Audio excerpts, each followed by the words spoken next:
The Arizona Cardinals have officially announced their 53-man roster. Now, I have just a couple of bones to pick, but all around, I think most of the moves were pretty good. I think a lot of it we saw coming, but there was just some moves that hit me the wrong way. But let's just dive into it. At quarterback, obviously Kyler, and then we ended up going with Clayton Tune over Desmond Ridder, which I think was the right choice. The only knock on Tune this preseason was him throwing a pick six, which he didn't lead the drive at all and hadn't played for 2 quarters. So I'm not going to put it on him, but I think Tune deserved the spot. At offensive line, nothing crazy either. Keeping John Gaines, Evan Brown, Tristan Cullen, Kelvin Beachum, Paris Johnson, Hyatt Froholt, Jonah Williams, Isaiah Adams, and Will Hernandez. We really didn't make anything drastic over there. Tight end, this is where it got a little shaky for me. Because the Cardinals running back room was so deep that there was talks of the Cardinals keeping 5 running backs. And so we get to tight end. We kept 4 tight ends. Now, I can understand we keeping 4 tight ends if there's reasoning behind it. But to be honest, our tight end number 4, I don't have a clue. If we're being honest, I have very little of a clue who he is. But at tight end, we have Tip Ryman, Trey McBride, Elijah Higgins, and Travis Bukolik. I don't know. I can't pronounce his name. I suck at these things, but I have no clue who he is. I don't recall seeing him in the preseason. All I know is we have 4 tight ends on the roster, which means these guys can definitely block and exactly what the Cardinals want, but I don't know. This one rubbed me the wrong way a little bit. Then we get to receiver, where the Cardinals had a surprising move here by keeping undrafted Xavier Weaver, which had a very good game against the Denver Broncos. And honestly, he proved himself, and that's why he made the 53-man roster. He was also a good return man on special teams, but he was just low-key a dog, and that's why he made the roster. Along with Zach Pascal, Greg Dortch, Chris Moore, Michael Wilson, and Marvin Harrison, obviously. But him making the team was a little surprising. Everyone thought Andre Basilio was going to make it, but he beat him out. And we'll probably see Basilio back on the practice squad. But Weaver really impressed the staff, and he made the team. Now to running back. This is where I had the biggest bone to pick. Because the Cardinals decided to go with James Conner, obviously, Trey Benson, obviously, but DJ Dallas stayed, as well as Amari DeMarcado, and we got rid of Michael Carter. That is where I have my biggest problem.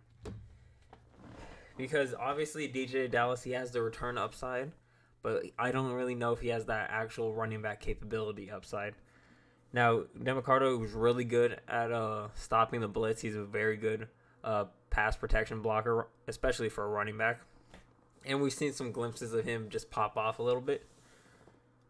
But this is where I think the Cardinals should have kept a 5th running back, and got rid of one of our tight ends. Because Michael Carter has balled out. He did good for us last season when he came in. He was looking really good in the preseason. He didn't play at all in Denver, so I thought it was confirmed he got his spot. And it turns out we were trying to shop him before releasing him, which I think is crazy. I thought he would have fit perfect with this Cardinals offense, but I guess not. But I do like the fact that at every position we're looking at players that are good at their position, as well as players that are really nice on special teams for us. You obviously want to get both, but the Cardinals really set out and made a point this year to go out and do it, and that's kind of what we did. But I'm still very iffy on this running back room. I think Carter should have made it over DJ Dallas. But then we get to defensive line, which a lot of people had problems with, especially with the trading of Cameron Thomas. But if we were going to release him, why not, I guess. Just trade him away, but I don't know. I think we should have kept him still. But we have Dante Stills, LJ Collier, Belial Nichols, Justin Jones, Kiers Tonga, and Roy Lopez. Nothing crazy. We obviously made these signings in the offseason, and Collier proved himself in the preseason. And so this is the team we're rocking with right now. It's not bad at all. I think our bigger problem is our outside linebackers and our edge rush, which we'll get into right now. With the outside linebackers being Zaven Collins, surprisingly Jesse Luketa, Dennis Gardeck, Victor Dimukeje, and Xavier Thomas, the rook, getting it. Xavier Thomas had a really good preseason. I think every Cardinals fan was very impressed. And, I mean, it's nice to have a good young outside linebacker that we hope we can rely on, especially with all the injuries we have, everything. And I do actually hope we actually get to see him play a lot. But a lot of people did not like this. This being our final outside linebacker group, a lot of people weren't happy. Jesse Luketa, a lot of people didn't like that. I personally don't mind. He had a pretty decent preseason and had a very good camp. And the rest was kind of set in stone already. We knew Dimukeje was going to come back. Gardeck was for sure, and we just extended Zaven Collins. But this pass rush, people are low-key sleeping on. And I don't know. I think since the Cardinals are not going to stick with just one person rushing, we're going to constantly switch and change out. That maybe not having a big-name star out there on our defensive line on this edge is not going to hurt us. It's probably best for us. But still, this pass rush has got a lot of holes and questions in it. But right now, I currently don't mind. And then at inside linebacker, pretty good group, I can't lie.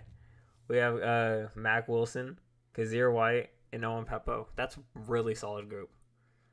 Honestly, inside linebacker might be our best position group outside of safety. Then we get to corner, where we have Catrell Clark, Max Melton, Garrett Williams, Sean Murphy-Bunting, Starling Thomas, and Elijah Jones. A very, very young group. Really, I mean, Sean Murphy-Bunting being our veteran in there. But a young but really raw group right there. I think there's a lot of upside here. Now, we've seen what Catrell Clark can do, but we didn't get that full glimpse of Garrett Williams. We only saw him a few games, and what we saw was really good. But he had that injury last year, so we didn't get to see him play that much. But I have high hopes for him this year. And the rest of this group it's solid. This is definitely an upgrade from our cornerback room last year. Last year, not very good at all. This year we made a couple improvements. Got some healthier guys in here.